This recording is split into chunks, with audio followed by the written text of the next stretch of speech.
आज है 25 जून 2021 और हम डिस्कस करने वाले हैं आज के करंट अफेयर्स। दोस्तों, मेरा नाम है नीरज भारद्वाज और स्वागत है आपका जीके पोस्ट में। दोस्तों, हम इस चैनल पर डिस्कस करते हैं daily current affairs, general knowledge और अन्य एजुकेशनल फैक्ट्स। अगर आप चैनल पर नए हैं तो वीडियो को लाइक कीजिए और चैनल को सब्सक्राइब कीजिए। तो शुरू करते हैं आज का video.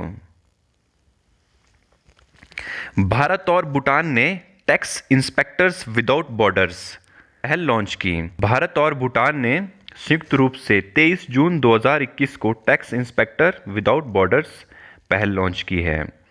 Tax inspectors without borders TIWB संयुक्त राष्ट्र विकास कार्यक्रम और आर्थिक सहयोग और विकास संगठन की एक संयुक्त पहल है। TIWB विकासशील देशों को ऑडिट क्षमता का निर्माण करके राष्ट्रीय कर प्रशासन को मजबूत करने में मदद करने के लिए सहायता प्रदान करने का प्रयास करती है।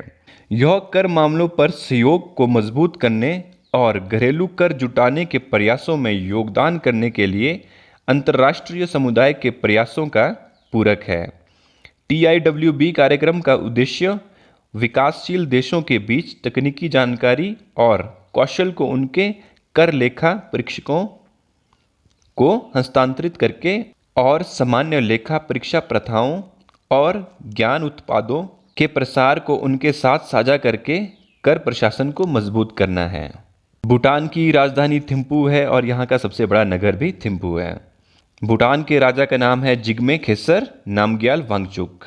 भूटान के प्रधानमंत्री हैं लोतेय त्शेरिंग और यहाँ की मुद्रा नोंगत्रुम और भारतीय रुपया है। भारत प्रदान करेगा अन्य देशों को कोविन तकनीक। भारत ने कोविन प्लेटफॉर्म को अन्य देशों के लिए ओपन सोर्स बनाने का निर्णय लिया है ताकि वे इस तकनीक का उपयोग अपने स्वयं के टीकाकरण अभियान चलाने के लिए कर सकें। Vietnam, Iraq, Peru, Mexico, Dominican Republic, Panama, Nigeria, Ukraine, संयुक्त अरब अमीरात और युगांडा सहित देशों ने अपने टीकाकरण कार्यक्रम चलाने के लिए कोविन तकनीक के बारे में सीखने में अपनी रुचि व्यक्त की है। कोविन एक डिजिटल प्लेटफॉर्म है जिसने भारत में राष्ट्रव्यापी कोविड-19 टीकाकरण कार्यक्रम को लागू करने में मदद की है। इसे कोविड वैक्सीन इंटेलिजेंस नेटवर्क भी कहा जाता है। यह क्लाउड आधारित IT प्लेटफॉर्म भारत के कोविड-19 टीकाकरण कार्यक्रम के संबंध में सूक्ष्म विवरणों को संभालता है। यह लाभार्थियों के पंजीकरण, टीकाकरण केंद्रों के आवंटन, टेक्स्ट मैसेज भेजने और कोल्ड स्टोरेज में संग्रहित शीशियों की लाइव निगरानी का काम करता है। कोविन प्लेटफॉर्म का स्वामित्व स्वास्थ्य और परिवार कल्याण मंत्रालय के पास है। इससे पहले इस प्लेटफॉर्म का उपयोग भारत में पल्स पोलियो और अन्य महत्वपूर्ण टीकाकरण कार्यक्रमों के संचालन के लिए किया जाता था। असम में लगाया गया दुनिया का पहला आनुवंशिक रूप से संशोधित रबर। असम में रबर बोर्ड द्वारा गुवाहाटी के पास सरुतारी में बोर्ड के फार्म पर दुनिया का पहला आनुवंशिक रूप से संशोधित रबर का पौधा लगाया गया। GM रबर का पौधा भारतीय रबर अनुसंधान संस्थान पुथुपल्ली, कोट्टायम, केरल में विकसित किया गया था। यह अपनी तरह का पहला पौधा विशेष रूप से पूर्वोत्तर के लिए विकसित किया गया है ताकि वे क्षेत्र की जलवायु परिस्थितियों में बढ़ सके।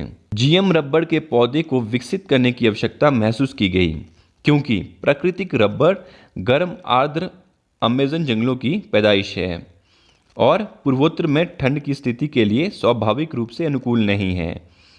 फसल को वर्तमान में प्रायोगिक आधार पर लगाया जाता है और एक बार परीक्षण समाप्त हो जाने के बाद नई फसल से किसानों को बहुत लाभ होगा और साथ ही देश में रबर उत्पादन को भी एक बड़ा बढ़ावा मिलेगा। असम की राजधानी दिसपुर है और यहाँ के राज्यपाल जगदीश मुखी जी हैं और असम के मुख्यमंत्री हैं हेमंत बिस्वा जी। असम में कुल 27 जिले हैं। न्यूजीलैंड ने जीती पहली ICC world test championship. New Zealand ने भारत को हराकर पहली ICC वर्ल्ड टेस्ट चैंपियनशिप जीती। न्यूजीलैंड ने 139 रन के लक्ष्य का पीछा करते हुए 8 विकेट लेकर पहली बार वर्ल्ड टेस्ट चैंपियनशिप का फाइनल जीता। मैच का आखिरी दिन 23 जून 2021 को खेला गया था। मैच में बारिश के कारण नियमित 5 दिनों के स्थान पर 6 दिनों का खेल देखा गया। काइल जेमिसन को प्लेयर ऑफ द मैच चुना गया, जबकि केन विलियमसन को प्लेयर ऑफ द टूर्नामेंट चुना गया। पहली टेस्ट चैंपियनशिप 2019 में शुरू की गई थी, जिसका फाइनल 2021 में खेला गया। परिणाम स्वरूप शीर्ष 3 टीमों में पहला स्थान न्यूजीलैंड का है, दूसरा भारत और तीसरा ऑस्ट्रेलिया का है। फाइनल मैच इंग्लैंड के साउथहैम्पटन में एजिस बाउल स्टेडियम में खेला गया। अगली टेस्ट चैंपियनशिप 2021 से 2023 के बीच होगी। न्यूजीलैंड की राजधानी वेलिंगटन है और न्यूजीलैंड का सबसे बड़ा शहर ऑकलैंड है। न्यूजीलैंड में राजशाही एलिजाबेथ द्वितीय की रही है। न्यूजीलैंड के governor general dam Patsy Reddy हैं और न्यूजीलैंड के प्रधानमंत्री जेसिंडा अर्डर्न हैं। न्यूजीलैंड की मुद्रा न्यूजीलैंड डॉलर है। गुजरात के मुख्यमंत्री विजय रूपाणी ने किया कृषि विविधीकरण योजना का लॉन्च। गुजरात के मुख्यमंत्री विजय रूपाणी ने राज्य के आदिवासी क्षेत्रों में कृषि को टिकाऊ और लाभदायक बनाने के उद्देश्य से कृषि विविधीकरण योजना 2021 का वर्चुअली शुभारंभ किया। इस योजना से गुजरात के 14 आदिवासी जिलों के 1.26 लाख से अधिक वनबंधु किसान लाभान्वित होंगे। राज्य सरकार आदिवासी किसानों को लगभग 31 करोड़ रुपए की उर्वरक बीज सहायता वितरित करेगी। इसमें 45 किलोग्राम यूरिया, 50 किलोग्राम एनपीके और 50 किलोग्राम अमोनियम सल्फेट भी शामिल होगा। गुजरात सरकार पिछले 10 वर्षों में इस योजना के तहत 10 लाख आदिवासी किसानों को पहले ही 250 करोड़ रुपए की सहायता प्रदान कर चुकी है। गुजरात की राजधानी गांधीनगर में है और गुजरात का सबसे बड़ा नगर अहमदाबाद है। गुजरात के मुख्यमंत्री का नाम विजय रूपाणी है और गुजरात के राज्यपाल हैं आचार्य देवव्रत। गुजरात में कुल 33 जिले हैं। तमिलनाडु आर्थिक सलाहकार पैनल में शामिल रघुराम राजन। तमिलनाडु सरकार ने नोबेल पुरस्कार विजेता एस्थर डुफ्लो और भारतीय रिजर्व बैंक के पूर्व गवर्नर रघुराम राजन को राज्य के लिए 5 सदस्यीय आर्थिक सलाहकार परिषद के हिस्से के रूप में नामित किया है।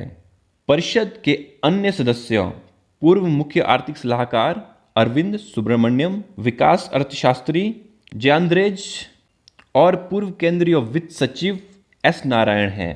तमिलनाडु की राजधानी चेन्नई में है और तमिलनाडु के राज्यपाल का नाम बनवारी लाल पुरोहित है। तमिलनाडु के मुख्यमंत्री एम.के. स्टालिन हैं। तमिलनाडु में जिलों की संख्या 32 है और यहाँ की जनसंख्या 8.5 करोड़ है और तमिलनाडु का क्षेत्रफल 1,30,058 वर्ग किलोमीटर है। My joys and sorrows as a mother of a special child पुस्तक का विमोचन।